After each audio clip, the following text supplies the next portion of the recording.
and now for another book review show. So the first thing I'm going to focus on is a group of books which are most of the Hilda graphic novels.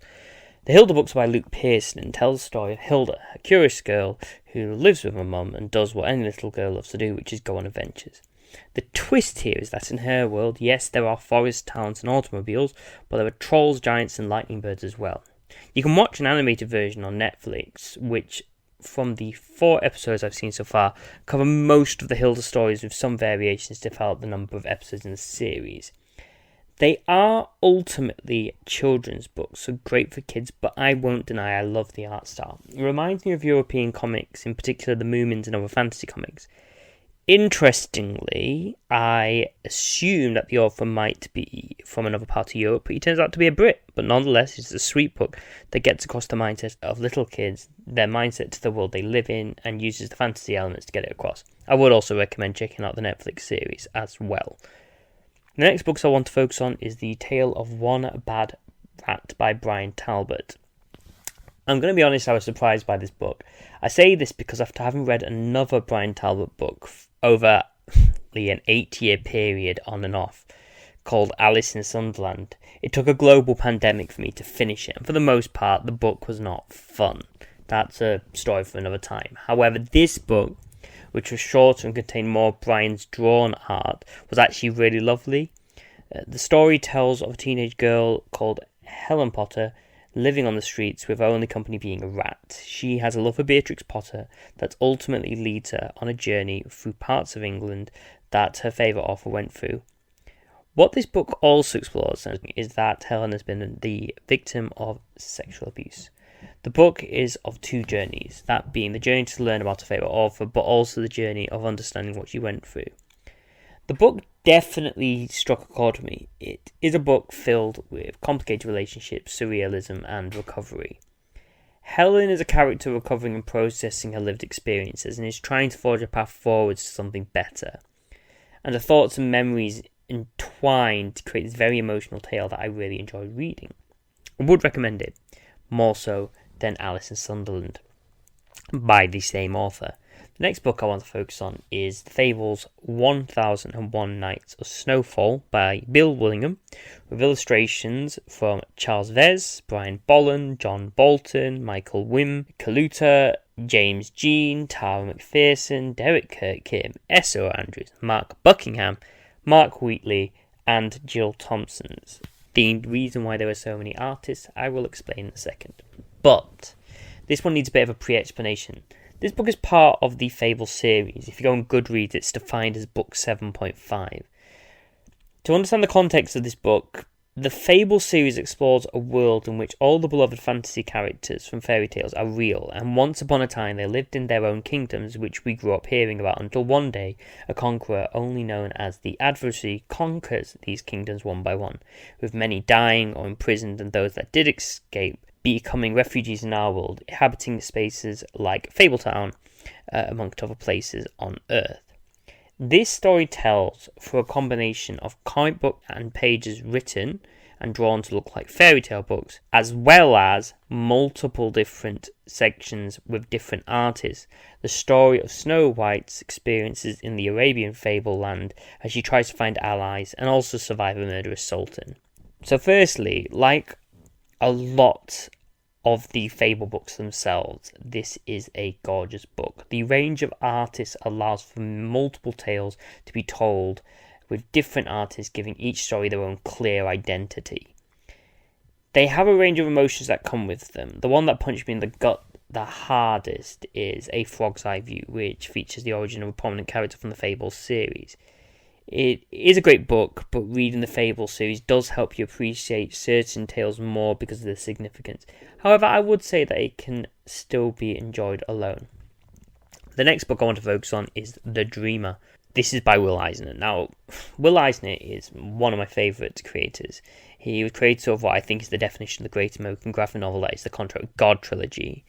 I chose this book for my book club as I enjoyed other Will Eisner books, including Contract with God, The Name of the Game, and 7 graphic stories by a comics master, as well as the spirit stories I've read through compendiums in some way or another. This was a bit of a shorter read, but unlike many of the other books, this is closely related to Will Eisner's journey in the creation of some of the early comic books that we see in the format today. It is a short book, but has the usual beautiful Eisner art and charm. The interesting thing about my copy of the book was that it had a page-by-page analysis that came at the end to identify what each event of the story was a reference to in Eisner's life, as well as identifying different characters. It would identify, for example, this is Jack Kirby. The only downside is the sometimes, let's say, dishonest telling of certain stories that left me disappointed, as Will Eisner was always looked upon as an honest individual. I still enjoyed it though, and it was a short read that you can probably get for cheap. I always say that my favourite book is still the Contract with God trilogy, which would be my go-to.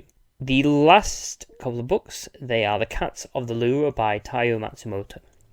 Firstly, now this is a strange tale of magical cats, magical paintings, and the Louvre itself. The story focuses around a somewhat disillusioned curator at the Louvre who finds out when the famous gallery closes, the cats come out to play. These cats, however, take on anthropomorphic forms depending on what type of cat they are. In the middle of this story is a tale of an old man looking for his missing sister who disappeared when they were children, and a timid cat called Snowbebe who might hold the answer. I read this book for my club that we'll be discussing in a couple of weeks, and although it is not something I would normally read, I appreciate its merits. It's a manga that thrives on facial features, with each character being very unique for the most part. The tale itself is interesting at parts, but overall predictable. It is very clear that key characters are going to have obvious plot events and experiences happen, but it's not always obvious how they get to those plot points. I think the only letdown is that the book is quite clearly based around the Louvre and Paris, but I feel like the focus was more on the Louvre's internal gallery, and maybe I feel like I wanted more of Paris to complement these feral cats that live there. But to be fair to the creator, he has named the book Cats of the Louvre, so many scenes seem to be within the gallery. I did enjoy it, but I'd recommend another book of his called Tekon Kincrete for a more chaotic and urbanized experience. This one is more for those who want something a bit more twee. I'd also recommend the Tekon Kincrete film as well. The final one was a bit of fun to finish with. This book is The Mask Omnibus. It's produced by Dark Horse, and The Mask Omnibus is, for the most part, produced by Jack Arcudi and Doug Mack. This one was a treat. The Mask is one of those characters that defined parts of the 90s by being A, the film that was a brilliant vessel for Jim Carrey's style of plastic face comedy, and B, additionally a kids' cartoon that, from what I've seen, still holds up. What makes this interesting is that it's a classic example of what makes Dark Horse Publishing such a staple for the comic book industry. Interesting premises that risk failing, but ultimately, when well executed, stand up. If you never saw the film or watched the cartoon as a kid, the basic premise of the series is that a mild-mannered man called Stanley Ipkiss comes across a mask that, when worn, gives the wearer invincibility and unlimited resources at their disposal. However, the catch? The mask turns you into something that can honestly be described as a Looney Tunes-esque monstrosity which, regardless of the wearer's efforts, is ultimately behind the steering wheel in their decisions.